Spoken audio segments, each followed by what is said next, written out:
Good morning. It's what a beautiful day, right? Let us rejoice. This is the day the Lord has made, and it's beautiful.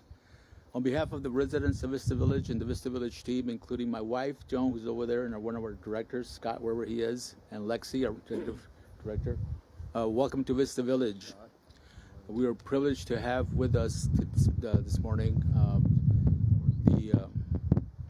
the HUD Secretary, Scott Turner, and also privileged to have both our U.S. Senators join us today for this event. So we're really grateful that you're here. As you know, Vista Village is a different approach to dealing with homelessness and people who are in homeless insecurity.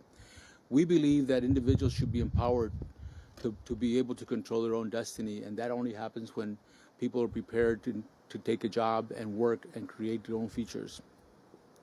So when we started out with the vision for Vista Village, it was like, why do we want this model? And we looked around Columbus, Ohio, we looked around the city, we looked around the state and the rest of the country and saw the model that in our view was short, created something to be desired. And that was that in the existing model for homelessness, once you put a person in housing, that's considered a win.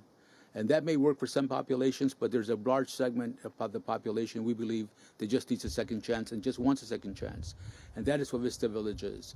We stayed away from apartment complexes. We decided to do tiny homes because we believe tiny homes help create more dignity for the person, creates a safe environment for them to be able to grow and be able to just recover from whatever trauma they're facing. But the houses are all geared towards self-sufficiency. The houses have their own kitchens and restroom facilities. Unlike some communities, they have tiny homes, and they're preparing the individual to be able to exit. The houses also have their close proximity to each other. We believe community is important. Community is important because homelessness creates isolation and depression. By people having community with each other, we believe that empowers them and creates a healing atmosphere. But housing is not enough in our view. In addition to housing, we need wraparound services. So we have across the street the community center, which I believe is the heart of it all. In the community centers, where we provide the services our residents need to be able to progress and move forward. But services is not enough. One of the shortcomings, I believe, of the existing model is that once we put a person in housing, we don't require anything else of them other than to pay rent, and usually with a government check. In our view, in order for a person to move forward, they need to be incentivized to move forward. Each of our residents has committed to us contractually to take steps to improve themselves, to go to job training, to go to counseling, to go through addiction recovery services. Whatever the situation is, each individualized person has a case plan, and they've committed to us that they will follow that case plan. So we think the model is going to work. We want to be able to help our residents progress forward. We believe also in having objective, measurable data. So our goal is to graduate 85% of our residents within 18 to 24 months. Graduate them employed in a job that pays a living wage. Graduate them to their own house, whether it be an apartment or their own permanent structure. So we're looking forward to seeing the results of Vista Village. And as excited as we are about this phase of Vista Village, across the street down on Cartwright is phase 2 for us. Phase 2 will focus on single moms and kids. We believe that if we interrupt generational poverty early, we can make a higher impact on the life of that person, the life of those moms, and the life of the kids.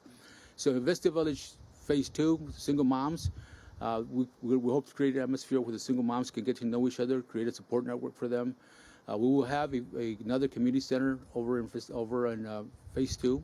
That community center will provide the services that the single moms need, the unique needs of a single parent, whether they be parenting skills, whether they be classes to educate themselves, job training. Those services will be provided there. But equally important is that we don't want to forget the children. We want to have in the community center a daycare and a preschool, so that the kids can be ready to be educated. They can progress. When the mom moves out, the kids can be ready to move with them and be successful in the school environment. 10 of the houses, we plan to build 60 houses over there. 10 of the houses will be for the adult seniors, what I call the grandmothers. We hope to create intergenerational relationships between the moms and the grandmothers. Have the grandmothers be mentors to the moms and have be surrogate grandmothers to the little kids that are going to live there. We believe that this holistic approach is what's going to move the needle for the moms in their lives and be able to help them graduate from Vista Village and let them create their own destination like the rest of us want. So we're looking forward to phase two. Phase two, people have asked me when does that start? I said, when we get the funding for it. So we're excited about moving forward on that. But Vista Village, I believe Secretary Turner has stated that God blessed us with this great nation, and together we can increase self-sufficiency and empower Americans to climb the economic ladder toward a brighter future. That is our goal. We are that place where residents can come together and prepare themselves to climb the economic ladder towards self-sufficiency and a brighter future. So we're excited. We're also excited that we have a young lady who's agreed to offer some comments on her behalf. She's one of our residents. I think you'll be really thrilled to see what she has to say. Heaven, will you want to come on up? Thank you. Well, thank you all. So good morning. My name is Heaven, and I am honored to have the chance to share my story with you all. Just a little information about me before I dive in. I am originally from Kansas City, Missouri. Go Chiefs. Yes, I have been a football fan long before a certain pop star kind of made it cool. So outside of loving football, I am an IT professional, and I have a strong passion for learning and serving others. I love laughing, I love making jokes, traveling, meaningful conversations that challenge ideas and spark growth. And that's what I'm going to do, is have a conversation that I hope will spark some growth. I hope that hearing my story and hearing about my journey, you'll understand just how transformative the right support can be. So I've experienced homelessness twice in my life. The first time when I was 18, right after aging out of my adopted family's home. I spent my childhood in foster care from literally 3 days old, right after my mother threw me out in the snow the day she got home for me after she got home after giving birth to me. Yeah, that's heavy. I grew up in foster care, moving from home to home to home. Multiply that by 7 years. Those early years left me with childhood trauma, the inability to form connections, and a deep sense of instability. I never could quite trust that any home was going to be a permanent home for me. After my parents struggled to figure out why it was hard for me to bond with them, they eventually asked me to leave the day I turned 18, and I ended up in a homeless shelter, sharing a small space with many other adults, dealing with the community showers with little to no hot water, triple stacked bunk beds, and no privacy. It was a very hard introduction to adulthood. The environment felt more like a prison than a place to grow. It was tough having no support, but thankfully I was able to get into a transitional housing program that helped me change the trajectory of my future. I was able to go to school, enter the workforce, and utilize resources that the program offered, which helped me learn life skills that I use today. And eventually I was able to rent my own apartment. Fast forward a few years, I was thriving, navigating life well, and finally growing into the adult I desired to be. More recently, I faced homelessness here in Ohio. I left my job in Kansas City due to ongoing workplace harassment that took a toll on my mental health. I quit the job after choosing myself, and I severely underestimated the current job market and wasn't able to find a job in time to keep up with my responsibilities, and I eventually got evicted. I moved to Ohio with some acquaintances, and they were gracious enough to open their home to me in a time that I really needed a safe place to stay. Unfortunately, and very unexpectedly, that home became a very unstable housing situation for me where I was no longer welcomed. I was in a state I barely know, with no safety net, no local support, and no home. spending almost all my paycheck just to sleep in temporary places like Airbnbs, hotels, and constantly feeling like I was just surviving rather than living. It took a real toll on my mental health and my work performance and my hope for the future. As you can imagine, it's pretty hard to see beyond your circumstances when you live out of a suitcase. I spent my nights praying I'd be safe, barely sleeping, and feeling that same abandonment from my foster care years all over again. Thankfully, there is a good, happy ending. I then found Vista Village, and within a month, they not only offered me a home, but a safe and productive environment for me to grow. I have the freedom to focus on rebuilding my life. I have been able to do just that in the 4 months that I have been here. I have been able to enroll and complete a technical education program where I can now where I can now go after my IT career goals. Not only that, but the kind, caring hearts that work here so diligently every day to meet my needs so that I can focus on my career and building a better future for myself. I have so many amenities that are far better than any apartment could offer, such as access to neighbors and community, healthcare that comes here regularly, monthly dinners and a gym, and a 24-hour access to a pantry if I ever need anything. Not only are my basic living needs met, they are exceeded. Because of that, I have stability. I've been able to focus on my education and really what truly matters to me, which is being the best person that I can be. I'm truly living and rebuilding my future, and that's all thanks to the stability and support systems that Vista Village and their partners provide. Thank you so much for listening to me today. I hope my story helps you see just how vital these resources are for people like me who just needs a chance to move from crisis to stability. Thank you.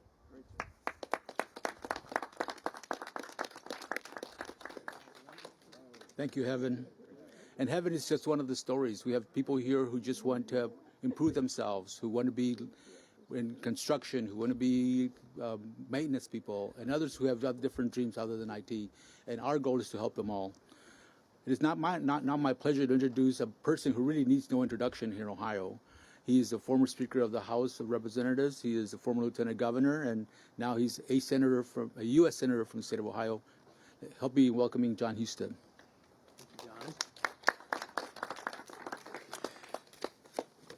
John, thank you for your leadership. Vista Village would not be here without you, and I know you've dedicated your life to trying to help others experience their version of the American dream. So thank you for your leadership. And Heaven, oh my goodness, what a great story that you shared about how valuable this place is for you. And I hope that for Buckeye fans, tomorrow's heaven, right? Because I know you love football, but we'll keep our little secret we had between us about the game. Now, Secretary Turner, thank you very much for your work and for coming to visit Ohio today. I know that you're very interested in some of the great things that are happening in our state. We appreciate President Trump nominating you, and I know Senator Moreno and I were thrilled to confirm you, and you're doing great work. I know that the issue of housing is a critical issue right now for many people in many different ways. What we know here in Ohio is that when you combine stable environment where, as you can see, you have an environment where people have both community and independence. They have support. They have a faith-based environment around them to provide a level of community support and hope. And this is a great example that I appreciate everybody in the media being here today to cover it, because you have to model the examples of what works. There are plenty of examples of what doesn't work, but more people need to understand the elements of success when it comes to housing and life, because this is more than housing. Housing is the foundation.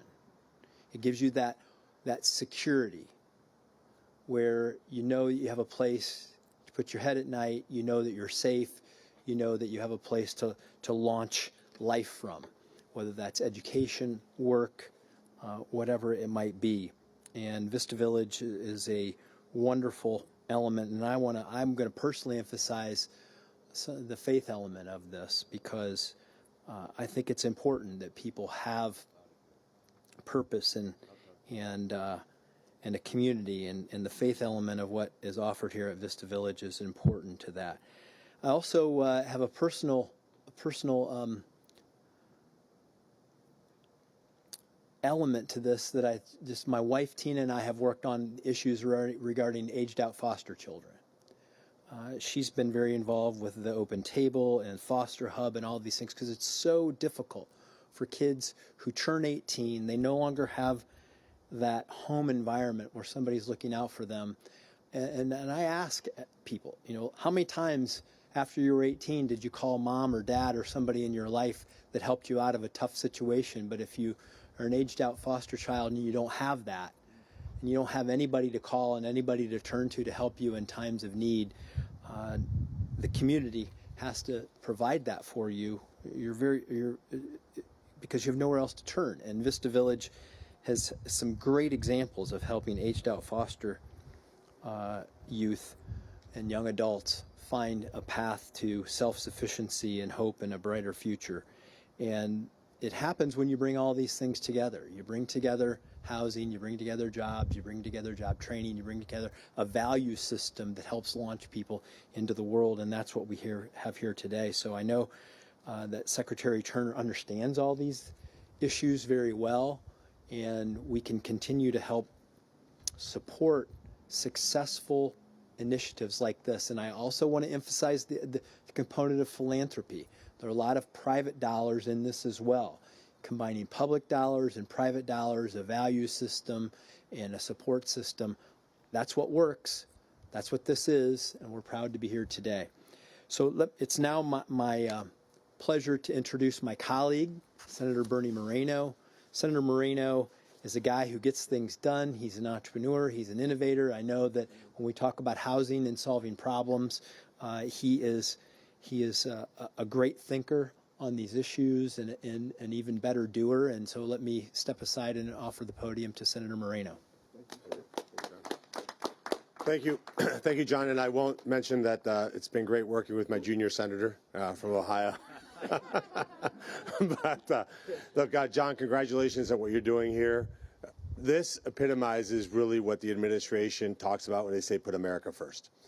We have a lot of Americans that have needs. And what we need to do is focus our government on helping Americans who are in need and doing it in a way that's creative, that's innovative, that's unique, that doesn't just say, let's just throw more money at the problem, but how do we structurally fix it? And the issue of housing, unfortunately, over the Biden administration years was a total disaster. We just have to say that. Not only do we have massive amounts of homelessness, where we're spending record amounts of money to fix it, well, we also have even middle-class Americans that aren't able to even contemplate being able to own their own home. The average age of a new home buyer now in this country is 38 years old. We have to solve for that problem. And the way you fix it, the way we attack this, is we need different people with a different point of view that are willing to throw out what was done in the past and chart a new course. I have the honor of being on the Senate Housing Committee, by the way, that was chaired by the person who got unelected. And during the 4 years that he was chairman of the Housing Committee, Sherrod Brown, they didn't pass one single bill out of committee, not one, which is a disgrace considering the scale of the problem that we have here in this country with housing. We've now passed probably the most transformational housing bill out of committee, 24-0. In fact, if you may have been watching the weather, you saw there was a small earthquake in Capitol Hill. That was when I voted the same way as Elizabeth Warren. And we passed that bill 24-0. That shows you that when you're willing to solve the problem, you get things done. And by the way, God puts us in different places at different times. And there's no question in my mind that when President Trump chose Secretary Turner to lead HUD, it was exactly that. This is a person who's totally revolutionizing the way HUD operates with a new point of view that's geared to help people achieve their American dream.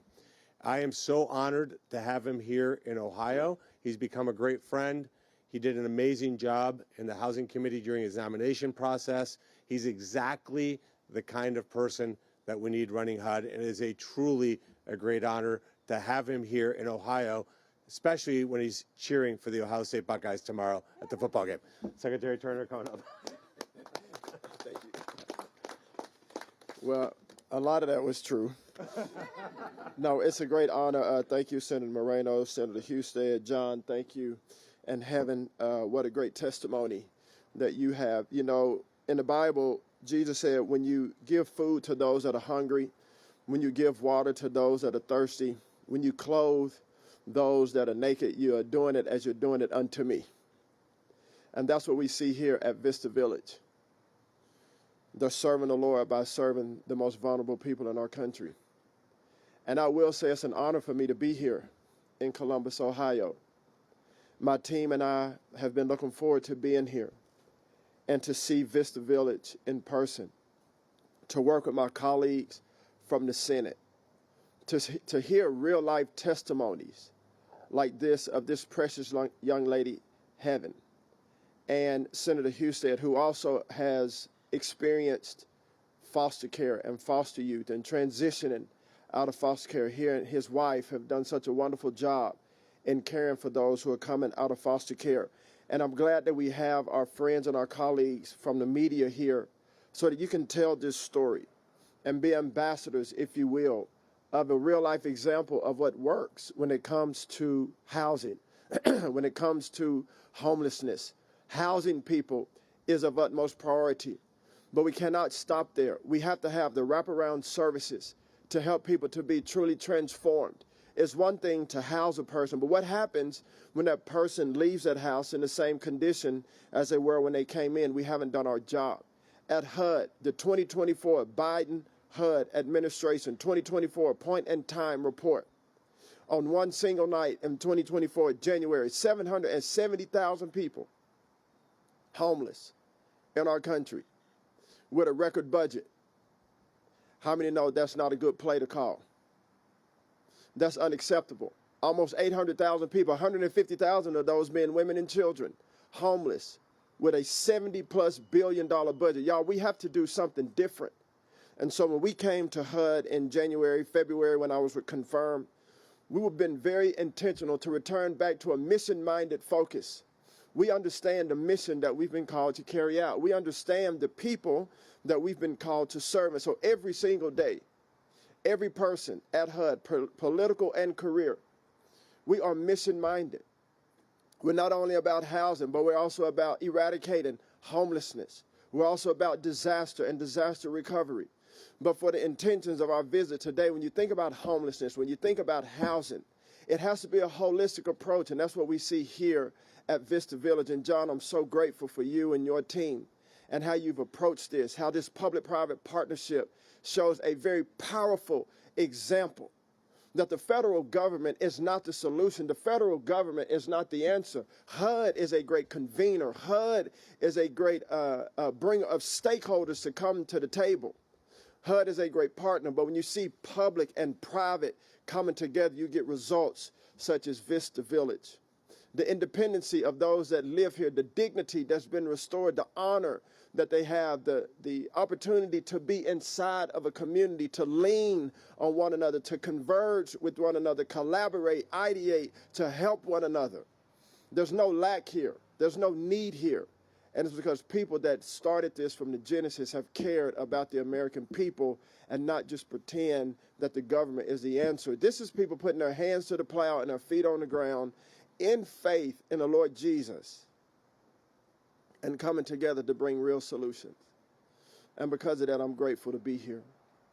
Y'all, in our country, here in Columbus, there's 250,000 homeless Americans. Homelessness here has gone up 16% over the last 3 years, 2020 to 2024. 16% increase. The continuum of care funding in that same period has been increased nearly 45%. How many know that doesn't work? I'm a former athlete, as many of you know. And in my sport of football, I was a defensive player.